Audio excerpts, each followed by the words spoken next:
प्रिय भक्त सज्जनों तथा माता बहनों और प्यारे बच्चों, आप सब अभी बहुत ही सुंदर ढंग से कर्म सुधार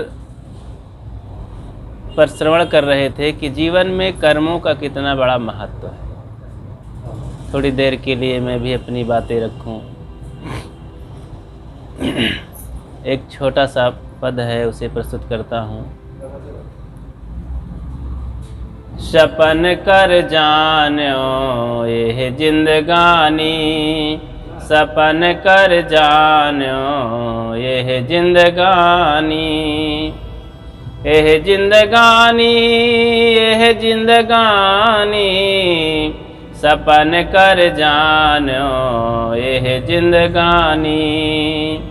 थोड़े दिन की यह जिंदगानी, थोड़े दिन की यह जिंदगानी, जैसे ही लोरा पानी, सपन कर जानो यह जिंदगानी। 4 दिनों की यह जिंदगानी, 4 दिनों की यह जिंदगानी, काहे फिरत उतानी, सपन कर जान्यो यह जिंदगानी, सपन कर जान्यो।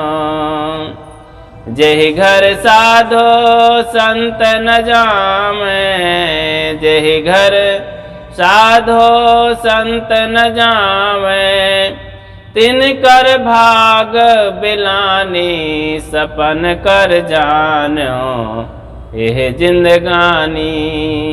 यह जिंदगानी हाँ यह जिंदगानी, सपन कर जान्यो यह जिंदगानी। जेहि घर साधो संत की सेवा, जेहि घर साधो गुरु के सेवा, तिनकर पूरे किसानी, सपन कर जानो यह जिंदगानी। कहें कबीर सुनो भाई साधो, कहें कबीर सुनो भाई साधो, रही है कि नामो निशानी, सपन कर जानो यह जिंदगानी, सपन कर जानो यह जिंदगानी। ये जीवन सपना जैसा होता है। रात को सपना देखते हैं लोग। 3 अवस्थाएं होती हैं, जागृत, स्वप्न, सुषुप्ति, और तीनों सबको होता है। लोग जागते हैं, सोते हैं, और जागने सोने के बीच में एक सपना होता है जो आधी नींद होती है, लेटते समय अर्ध निद्रा में सपना होने लगता है। तो जो कुछ हम दिन के देखते हैं, सुनते हैं, खाते पीते चलते घूमते इंद्रियों से महसूस करते हैं, कभी कभी रात को विकृत होकर के, बिगड़ करके सपना में दिखाई देता है, और वो सब झूठा होता है। सपने की बातें झूठी होती हैं, सही नहीं होता। सपने में कहीं धन मिल जाता है, कहीं सांप शेर बाघ भालू खदेड़ते हैं, जागो तो कुछ नहीं। सपने में बहुत सारी चीजें, लड़ाई झगड़ा होता है, और आंखें खोलो तो कुछ नहीं। तो आंख खुली तो सपना गया, और आंख मूंदी तो अपना गया। तो एक दिन सांस रुकी तो दफना गया, दफन हो जाता है सांस रुक गई तो। 3 अवस्थाएं होती है, जागृत, स्वप्न, सुषुप्ति। तो सपने की बातें ऐसा है कि बस आंखें खुलने पर सपना गायब। ऐसे ही एक लंबी जिंदगी, एक लंबा सपना चलता है कि जन्म से लेकर के क्या क्या हम देखते हैं, बड़े होकर के क्या क्या करते हैं, सपना चलता है लंबा, 40, 50, 60, 70, 80, 90 साल तक चलता है। और जैसे शरीर छूटा तो गया सब।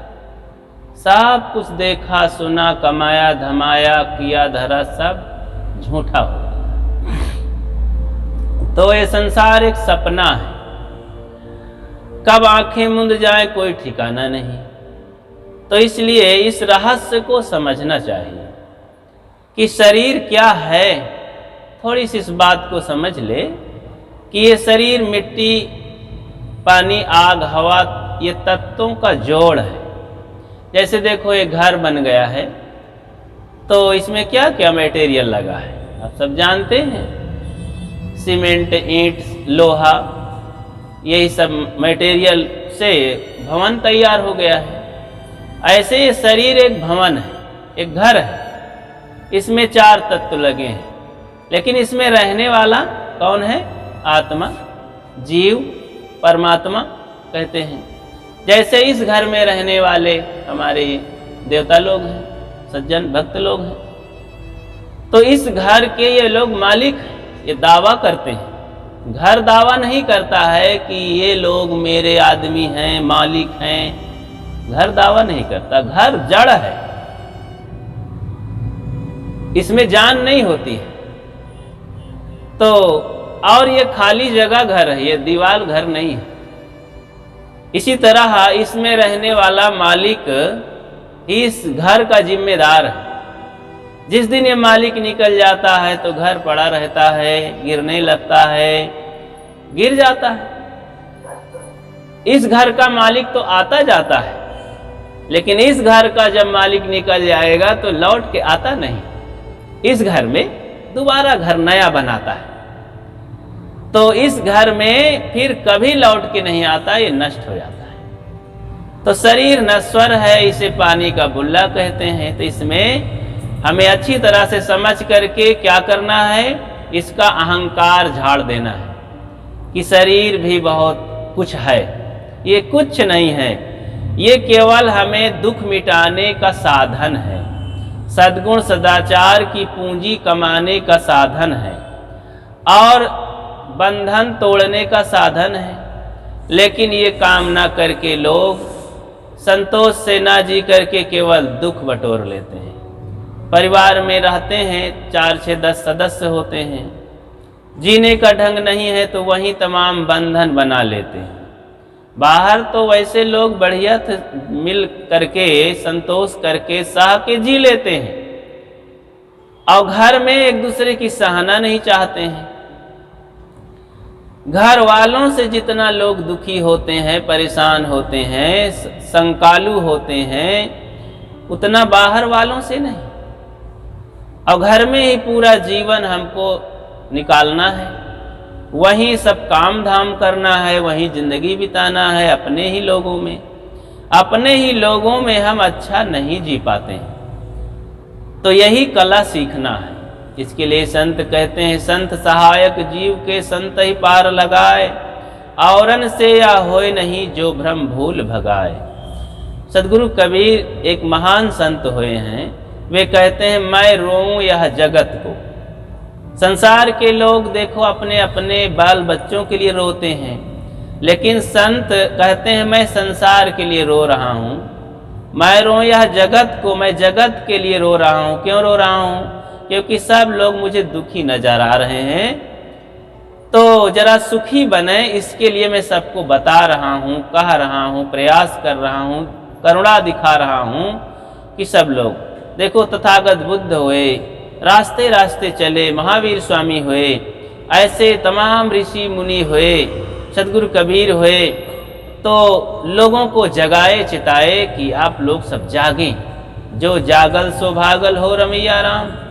आंखें खोलो। देखो एक बाहर की आंखें हैं हमारी ये 2, ऐसे भीतर की आंखें हैं। ये दोनों आंखें खोल करके भी हम नहीं देख पाते हैं। कभी कभी इन आंखों से देखें कि आंखें देखते हुए भी कितना हमें भूल में रखती हैं, झूठा कर्म करवा देती हैं। अब भीतर की आंखें तो खुली ही नहीं।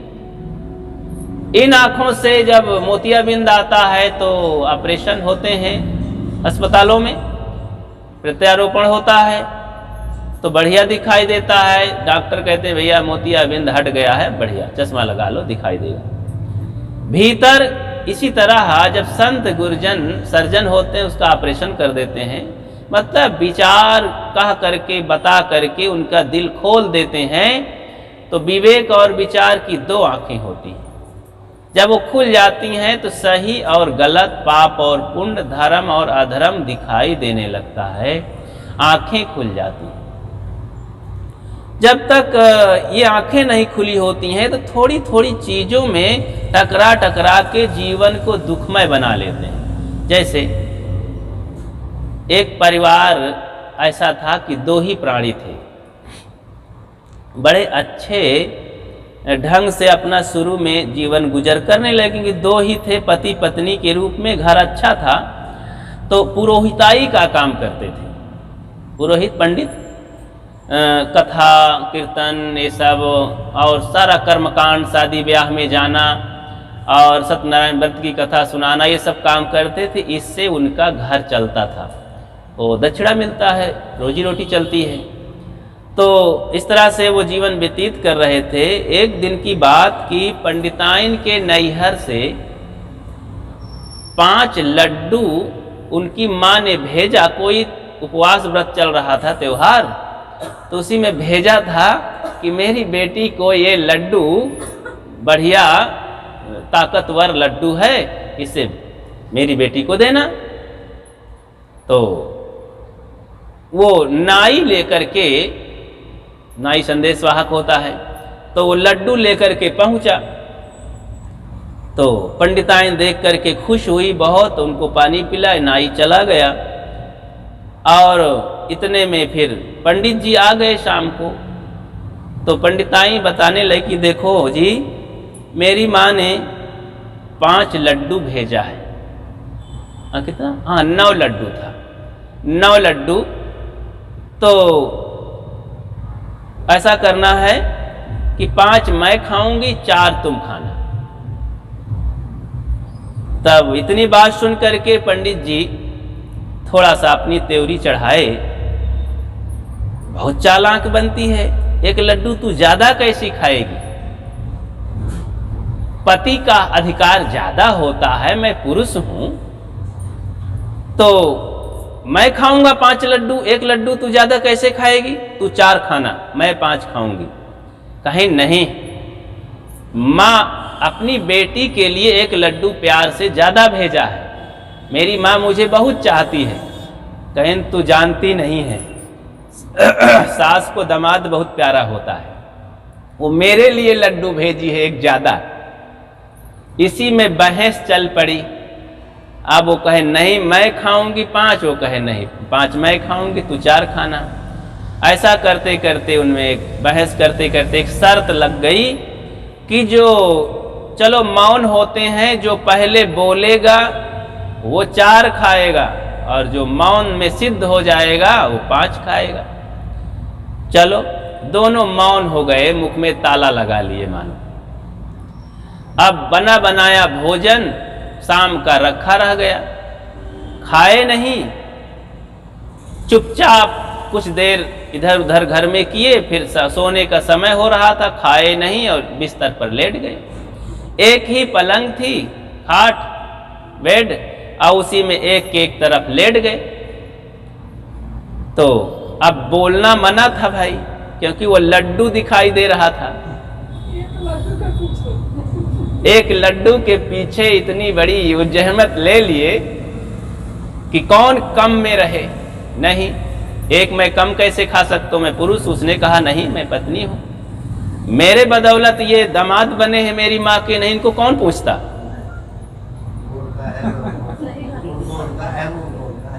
तो इस तरह से अब लेटे हैं, लेटे लेटे रात को नींद नहीं आई, परेशान हो गए, करवटें बदलते रहे लेकिन बोले नहीं। तो सुबह हो गई, अभी लेटे ही हैं, तो सुबह थोड़ा नींद भी लगने लगी, क्योंकि अब थक गए थे लेटे लेटे और जागते जागते थोड़ा नींद झपकी आने लगी। तो देर हुई, 8 बज गए। अब पंडित जरा नियम के पक्के रहे, सुबह से ही 3:30-4 बजे उठ करके स्नान ध्यान करके शंख बजाते, घंटी बजाते। आज मोहल्ले वालों को पता चला कि आज सन्नाटा है, क्या बात है। संदेह पैदा हुआ, कुछ लोग बाद में जाकर 7 बजे से एक दरवाजा खटखटाए तो सन्नाटा था, और मोहल्ले में थोड़ा से सनसनीखेज बातें हुई, कहीं देखो भाई क्या हुआ। दरवाजा नहीं खुला तो सीढ़ी लगा के लोग पार गए, अंदर आंगन में कूद गए।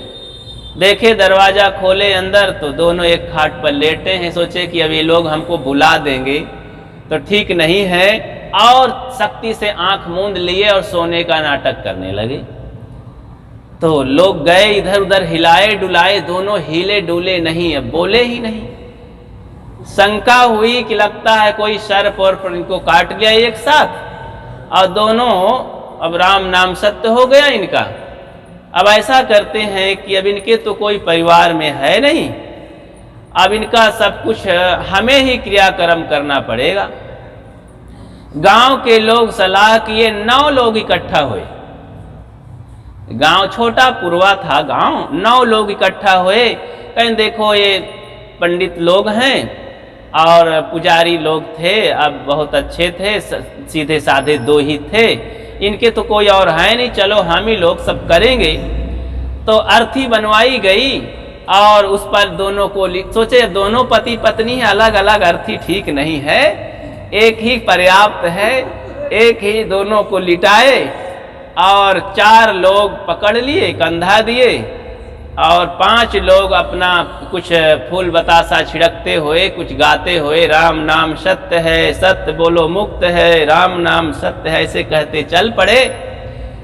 चले अब वो सोच रहे कि बड़ा मुश्किल है, ये मरवा डालेगी, अब मैं कहां से शर्त रख लिया, अगर मैं हारता हूं तो पुरुष का कोई अस्तित्व नहीं रहेगा। वो भी दोनों आपस में खूब भीतर विचार चल रहे हैं कि क्या कहें, तो लेकिन नहीं बोलूंगा, भी देखता हूं। ले गए श्मशान, वहां पर लकड़ियां इकट्ठी की गई, चिता सजाई गई, फिर ऊपर रखा गया। दोनों को एक साथ एक चिता में लोग सोचे कि जला दें, लकड़ी ज्यादा नहीं है, अलग अलग बनाना ठीक नहीं, दोनों को एक चिता में रखा गया। तब जब आग अग्नि लेकर के लगाने के लिए एक आदमी चारों तरफ घूमने लगा, सोचा कि अब ये आग लगा ही देगा। तब पत्नी सोचती है कि मेरे तो बड़े बड़े बाल हैं, पहले मैं ही जलूंगी, और ये तो पंडित जी मुसलचंद हैं, टकला हैं तो इसलिए जोर से, अब कपड़ा भी कम था शरीर में, क्योंकि मुर्दे को सब क्रियाक्रम करके भाई दफन किया जाता है, तो शरीर में उनके दोनों के कपड़े भी कम थे। और इतने में पत्नी पंडितानी जोर से चटक करके उठी, अरे ले मुआ कहीं का, तू ही 5 खा, मैं ही 4 खाऊंगी। अब चिता से वो चटक करके बाहर हो गई, इतने में वो भी चटक गया कि तो बोल दिया मैं तो जीत गया, मैं 5 खाऊंगा। हाँ हाँ हाँ, मैं 5 क्यों नहीं खाऊंगा। अरे भाई इतना सुन करके तो 9 आदमी थे, भागे जोर से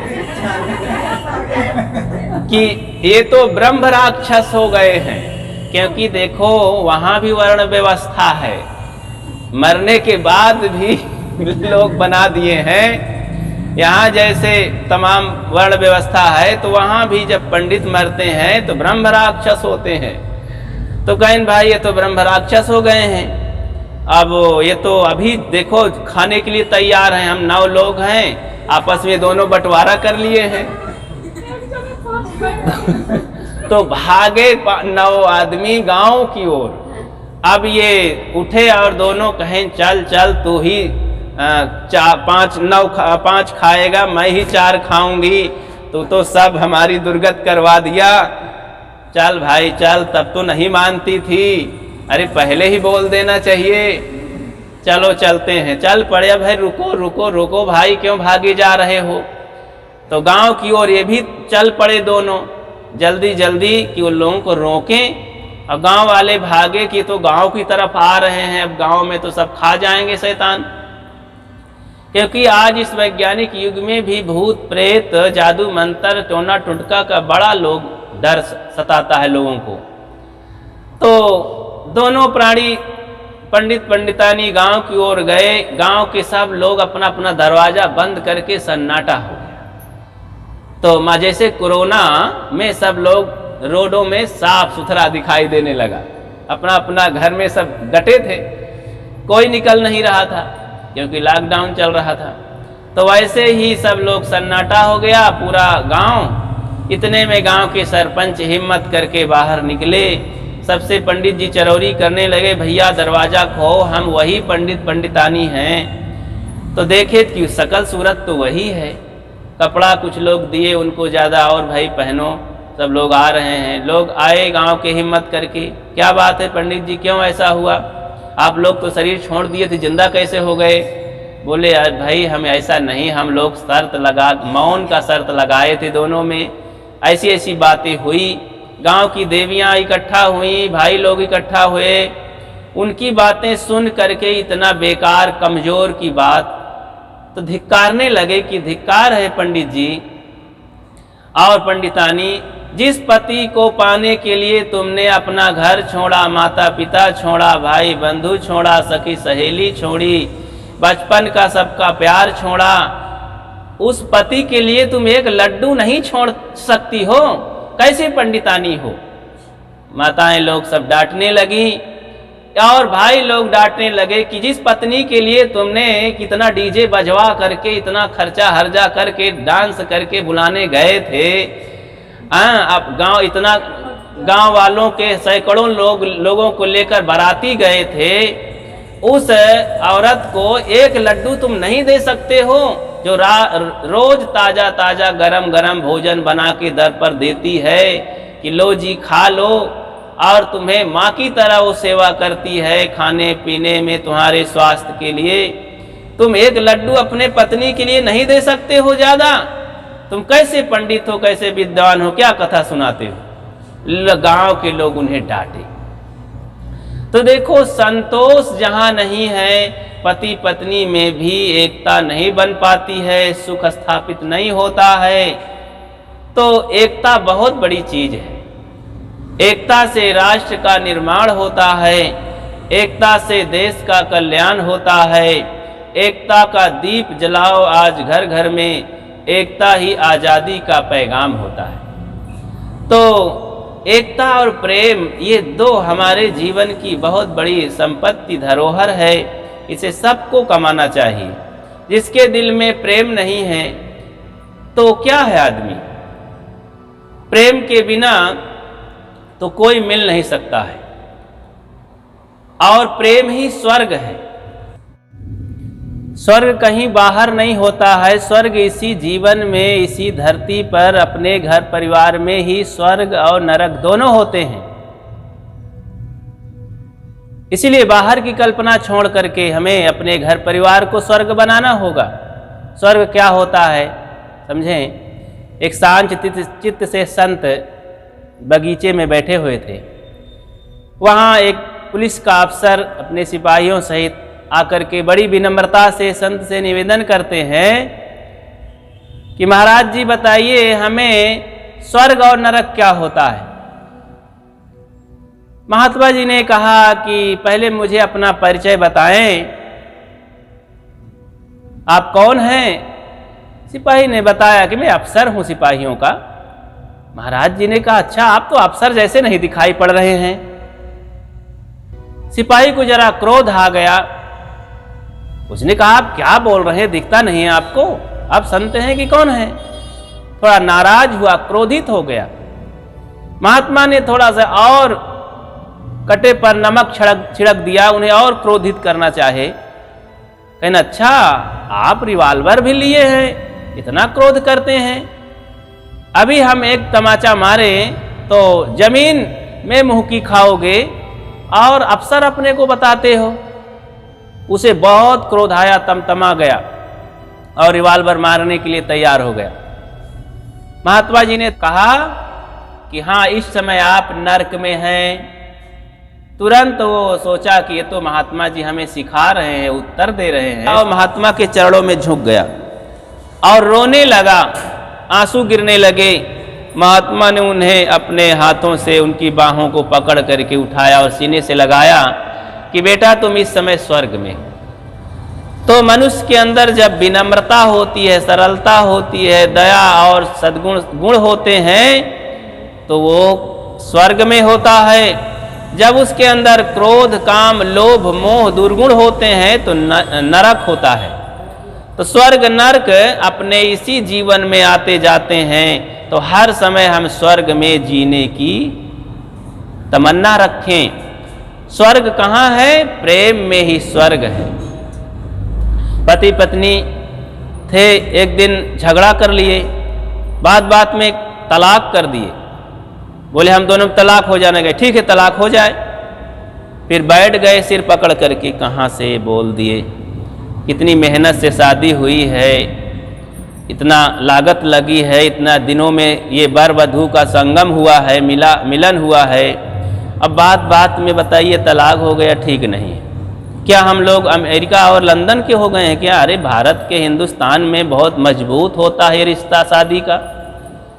तो ऐसा सोच ही रहे थे कि एक विकल्प उठा, लेकिन सामने फिर एक अहंकार आके खड़ा हुआ कि नहीं नहीं।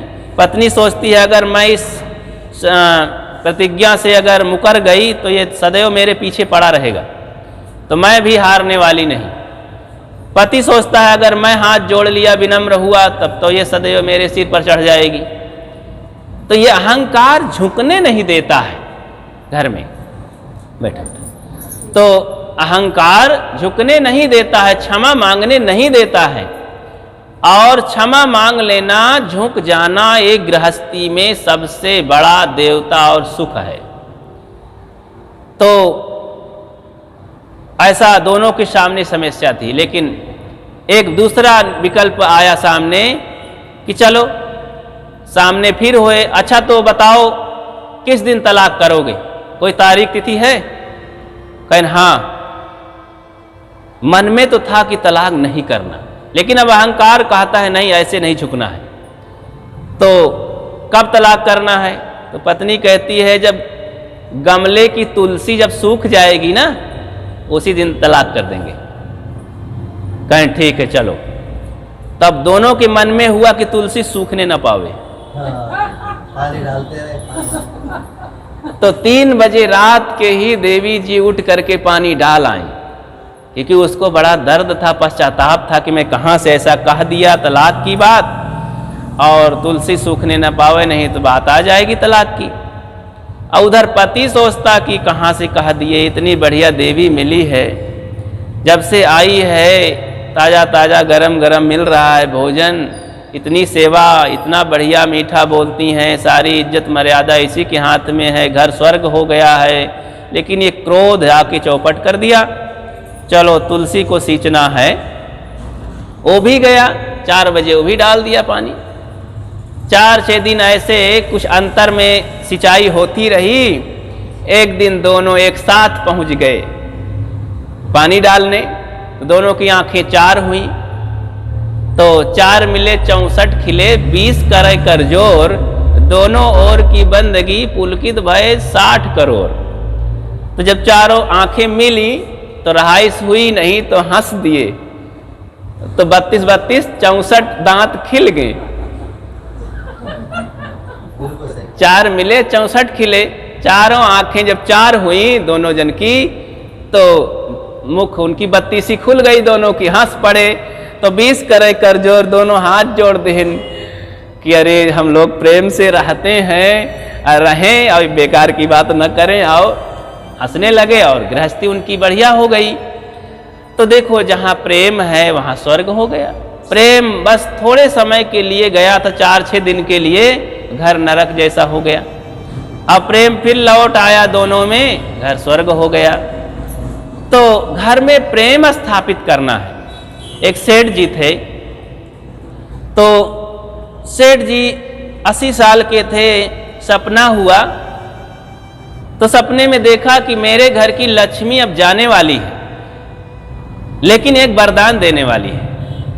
सपना में सेठ बात किए लक्ष्मी से कि नहीं लक्ष्मी नहीं जाना है, तू चली जाएगी तो मेरे बच्चों का क्या हाल होगा, हमारा क्या हाल होगा। कहें ठीक है मैं जाऊंगी, मेरा समय आ गया है, लेकिन अब तू इतना भाव रखता है तो जाते जाते मैं एक वरदान दे के जाऊंगी। कहें ठीक है, लेकिन मेरे लिए नहीं, मेरे बच्चों के लिए आप वरदान दीजिए। कहें कोई बात नहीं, बच्चों के लिए, लेकिन मैं जल्दी जाऊंगी, समय है थोड़ी देर का, 8 बजे तक मैं जाऊंगी, आप जो कुछ करना हो कर लीजिए। तुरंत सेठ उठा, लक्ष्मी तो गायब हो गई, सपना टूट गया। सेठ उठा और अपने बच्चे बहुओं को जगाया। 4-5 बेटे थे उनके, सब औरतें थी, बहुएं, बच्चे थे, बड़ा परिवार था।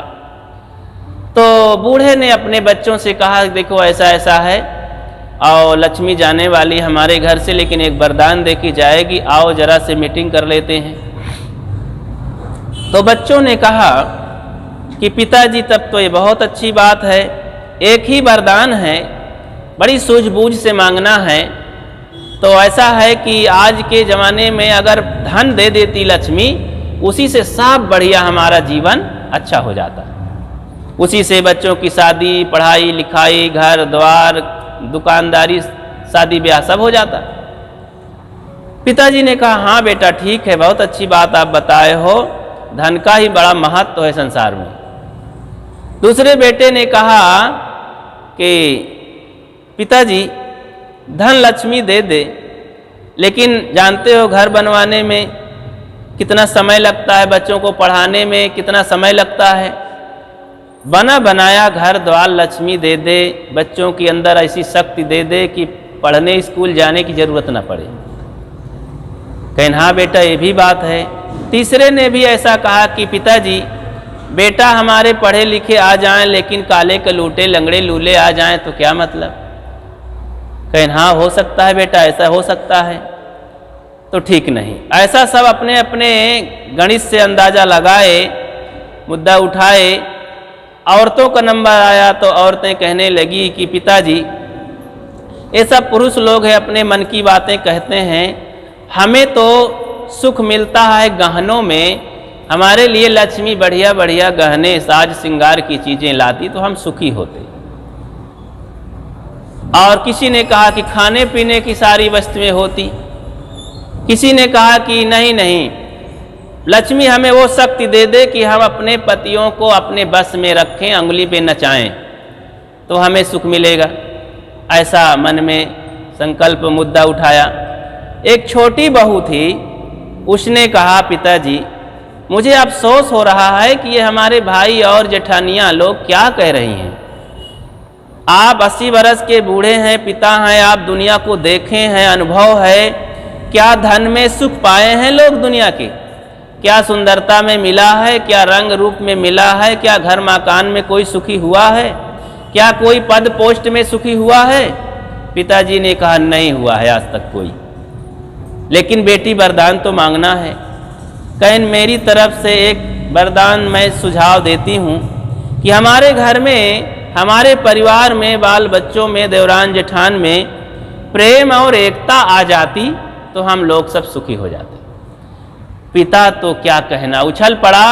उसने कहा धन है बेटी, यही बात मेरे मन में भी हो रही थी कि आखिर मांगे तो क्या मांगे, तो यही एक चीज़ मांग लें, लेकिन बढ़िया है, मैं भी यही समर्थन करता हूँ। इतने में समय आया, लक्ष्मी प्रकट हुई, कहा बूढ़े बाबा मांग नहीं, मैं जा रही हूँ। बूढ़े ने इसी बात को सामने पेश कर दिया कि हे लक्ष्मी अगर देना चाहती है तो हमारे परिवार बच्चों के लिए तू प्रेम और एकता दे दे। लक्ष्मी लंबी सांस खींचती है कि जिस कारण से मैं तेरे परिवार से जाने वाली थी, क्योंकि मैं बहुत दिन से यहाँ रह चुकी हूँ, लेकिन तुम्हारे घर में अब रहने लायक नहीं है, यहाँ सब खटपट होने लगा है, लड़ाई झगड़ा होने लगा है, एकता समाप्त है, प्रेम समाप्त है, तो मेरे रहने लायक जगह नहीं है, तो मैं जाने वाली थी, लेकिन आप यही वरदान मांग लिए, तो अब मुझे अब यहीं रहना पड़ेगा, इसकी व्यवस्था करनी पड़ेगी। लक्ष्मी वहीं पर रह जाती है और दिन दूना रात चौगुना उनमें इतना तेजी से प्रेम और एकता आती है, और फिर चारों तरफ से सारे सब प्रकार का सुख शांति उनके घर में आता है। हंसी खुशी का कहा घर में मच जाता है, सब प्रेम से रहने लगते हैं, बच्चों के अच्छे संस्कार, देवरान जेठान में हंसी खुशी और प्रेम एकता स्थापित होती है, और पुरुषों में बहुत एकता है। संत गुरुजनों की सेवा होती है, बड़े बुजुर्गों की सेवा होती है, अतिथियों की सेवा होती है। घर स्वर्ग वैकुंठ के समान हो जाता है। इसीलिए कहा गया, जहाँ सुमति तहाँ संपत्ति नाना, जहाँ कुमति तहाँ विपत निधाना। सुमति रहे परिवार में, ता घर स्वर्ग समान। संत सेव गुरु भक्ति करो, लेवे मोक्ष महान। तो इस प्रकार से हमें ये बुनियादी बात है, अपने परिवार घर की बात है, ये सबसे बड़ी पूजा पाठ है। हम मंदिर में जाते हैं कि नहीं, कहीं चारों धाम में जाते हैं कि नहीं, गंगा स्नान करते हैं कि नहीं, इसका महत्व नहीं है। इसका महत्व है कि अपने घर में हम अपने भाई बंधुओं में, देवरान जेठान में, पति पत्नी में प्रेम से रहते हैं कि नहीं। अगर रहते हैं तो फिर बाहर भटकने की जरूरत नहीं। आप अपने घर में अतिथियों की सेवा करते हैं कि नहीं, संत गुरु आपके घर में आते हैं कि नहीं, इसका महत्व है। अगर संत गुरुजन आते हैं, अतिथि सेवा होती है, बड़े बुजुर्गों का सम्मान है, पति पत्नी में प्रेम है, बच्चों को संस्कार है, तो अलग से कहीं पूजा पाठ करने की जरूरत नहीं। ये सब पूजा पाठ ही है। सारे देवता स्वयं आएंगे घर में और भगवान विराजमान हो जाएगा। एक बार जब महाभारत युद्ध समाप्त हुआ तो सब गए गंगा नहाने। कौन कौन? सारे देवता, उसमें इंद्र देवता और ब्रह्मा विष्णु महेश भी आए, वही उसी में कृष्ण भगवान बलराम भी आए, उसी में युधिष्ठिर महाराज सब गए, क्योंकि छुट्टी सब पाए थे। बहुत आदमी मरे कटे थे तो सोचे चलो नहा आए, तो गए अपने मन की शुद्धि के नहाने लगे, तो उसमें लक्ष्मी पार्वती सब लोग आई रही। तो सब नहा करके बैठे, थोड़ा मिलने जुलने लगे कि भाई अपनी अपनी तरफ चलना है। इतने में रहा नहीं गया, इंद्र देवता पूछ लिए, कहीं लक्ष्मी महारानी थोड़ा कुछ समय के लिए हमरे यहाँ चलो, तुम्हारे चले से बहुत अच्छा लगेगा घर परिवार में। उसने जोर से उन्हें डांटा कि छलिया कहीं का, नीच प्रकृति का आदमी, तेरे यहाँ हम चलेंगे।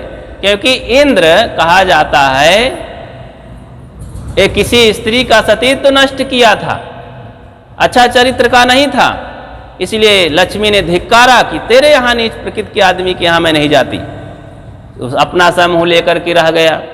इतने में धर्मराज युधिष्ठिर खड़े हुए, कहें तो लक्ष्मी फिर हमारे यहाँ आप चलो, हम बहुत शोकित भी हैं, परिवार में बहुत मार काट किए, थोड़ा आप रहेंगी तो बड़ा सुख मिलेगा।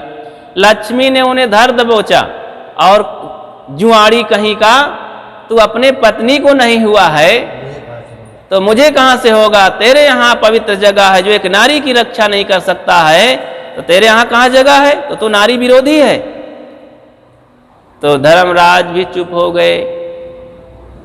इतने में बलराम महाराज तैयार हुए कि अच्छा तो चलिए हमारे यहाँ, तो द्वारकापुरी चलिए। नहीं नहीं, तुम लोगों के यहाँ नहीं जाएंगे, तुम लोग बड़े शराबी हो, शराब पी पी करके आपस में झगड़ा करते हो। क्योंकि महाराज कृष्ण के परिवार में बड़े सब शराबी हो गए थे। महाराज कृष्ण और उद्धव ये दोनों मित्र रहे, ये दोनों शराब नहीं पिए, बाकी सब शराबी थे। एक बार शराब बंदी हो गई थी, घोषणा कर दिया था महाराज कृष्ण ने, तो बलराम उसमें अगुआ थे, सब नेता थे। तो बलराम को जरा अहंकार आया कि मेरा छोटा भाई मुझ पर शासन कैसे करेगा। उसने बस एलाउ कर दिया कि पियो सब लोग, मैं भी पीता हूँ। अब बेचारे कृष्ण रह गए चुप्पे कि जब मेरा भाई ही ऐसा करने लगा। बहुत शोकित हुए, दुखी हुए। अंततः हुआ कि सब लोग पी पा करके नशे में एक दूसरे की बुराई किए और लड़ मरे। तो लक्ष्मी ने कहा तुम्हारे यहाँ मैं कैसे जाऊंगी, तुम लोगों का खान पान ठीक नहीं है, मैं नहीं जाती। इतने में एक देवता वहां पर खड़ा हुआ कि अच्छा लक्ष्मी जी बताओ आप जाओगी कहाँ? तो बात वहीं आती है कि जहां पर माता पिता की सेवा, संत गुरु की सेवा और बच्चों को संस्कार मिलता है, पति पत्नी प्रेम से रहते हैं, अतिथि की सेवा होती है, ये जहां 4-5 कारण हैं वहीं मैं विराजमान होती हूँ, वहीं जाती हूँ तुम लोगों के यहाँ मैं नहीं जाने वाली। सब लोग अपनी अपनी तरफ चले गए, लक्ष्मी भी अपनी तरफ चलने लगी। एक दिन बैकुंठ धाम से जल्दी जल्दी अपना कपड़ा उपड़ा पहन करके सज धज करके चलने लगी, तो विष्णु भगवान जल्दी से उठ पड़े।